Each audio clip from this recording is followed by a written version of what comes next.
Game 3 of the 2013 Greendale High School football season.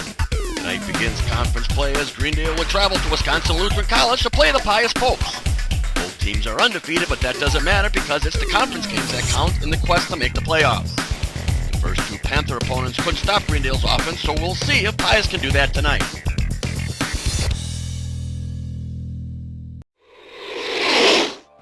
Greendale kicked first to start the game. The Panthers reaped the dividends of a strong leg by Frankie Rakowski as he kicked it into the end zone, forcing Pius to start from their 20. The Popes would get all 6 plays before being forced to punt from their 39.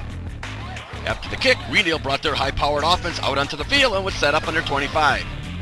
On their second play from scrimmage, they got a little sloppy and fumbled the ball right back to Pius, who now was looking at a short field in front of them. With the Popes starting on the 17, Greendale's defense would push them back, force them to punt, going 3 and out. After a great punt, Greendale found themselves standing in their end zone as they would start from their 1-yard line. On the very first play, quarterback Josh Ringelberg would drop back deep into the end zone and throw a perfect pass to Cody Metz, who blew by a defender for a 1-play, 99-yard scoring drive.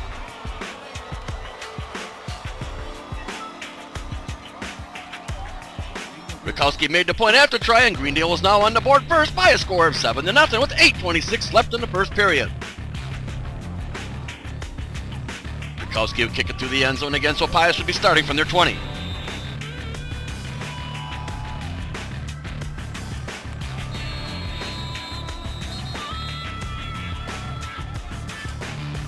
Seven plays later, Greendale's Brandon Cook would intercept the Pius pass on his 43. Panthers' big play offense would take to the field once again. There weren't any big plays on this drive as they turned the ball over on downs back to Pius.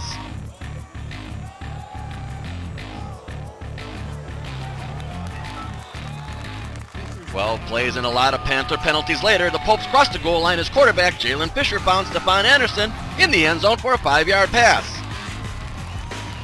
The extra point try was good, tying the game up at 7 with 3 seconds remaining in the first quarter. The Panthers would get a nice return on the following kick and would start from their 40.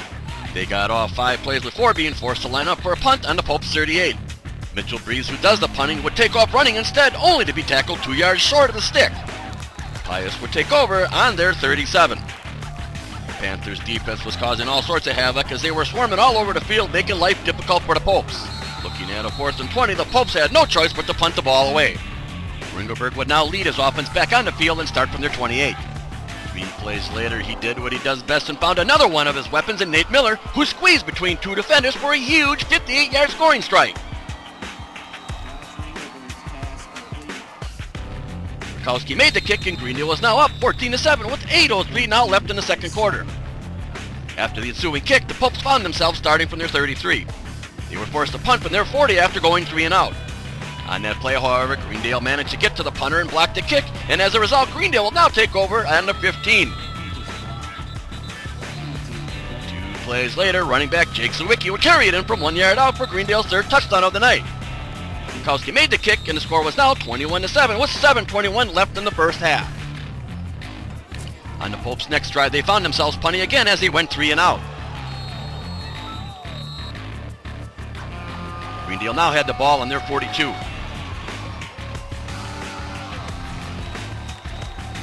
4 plays later, Ringelberg hooked up with Doug St. Ange on a 10-yard pass play for another Panther score. Point after try was good, and now Greendale was up 28-7 with 5:33 still left in the first half. Again, the high-flying Panther defense forced the Popes to punt from their 19 as they went 3 and out again. After the return, Greendale would be lining up on the Popes' 43. They couldn't do anything and had a punt going 3 and out as well.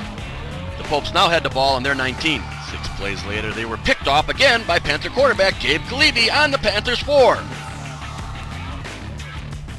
Greendale just took a knee to end the first half. The Panthers would get the ball first to open the second half. After the return, they would be starting from their 35.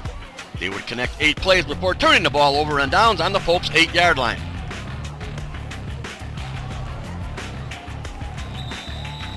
Six plays later, however, Pius had a punt back to Greendale from their 27. After an exciting return by Breeze, the Panthers would start from their 44.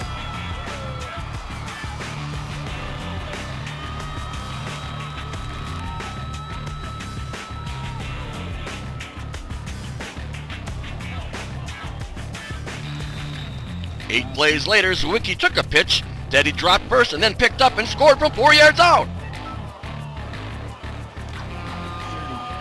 The point after try was good, extending Greendale's lead by a score of 35-7 with 3:03 left in the third quarter. Pius' struggling offense couldn't get past Greendale's defense as they were forced to punt once again. After the return, Greendale would start from their 22. The Panthers got off 3 plays before they had to line up for a punt back to Pius. On that play, however, the ball would hit the motion man, causing a loose ball of which Greendale would recover, but it wouldn't matter for it was still the Pope's ball on Greendale's 35. Pius ended up turning the ball over on downs as they just couldn't move the sticks. This drive would find Greendale starting from their 30.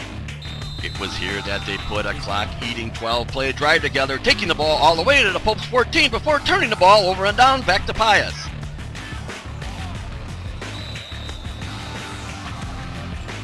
The Popes would get off 10 plays before the game finally came to an end. The final score would be Greendale 35, Pius 7. There wasn't much that Pius could do as they were just outmatched by the Panthers' speed. While the Panthers did manage to win, it was in a way that wasn't as clean as they were accustomed to. There were a lot of errant passes, dropped balls, and a lot of penalties. These things better get corrected because they can't afford to do this next week against the Pewaukee Pirates. The Pirates are coming into Greendale undefeated as well, and this will inevitably be the game of the year in the Woodland West Conference, where the winner of this game will have the inside track of capturing the conference crown. That game is in Greendale and will start at 7 o'clock. Hope to see you all there. So long.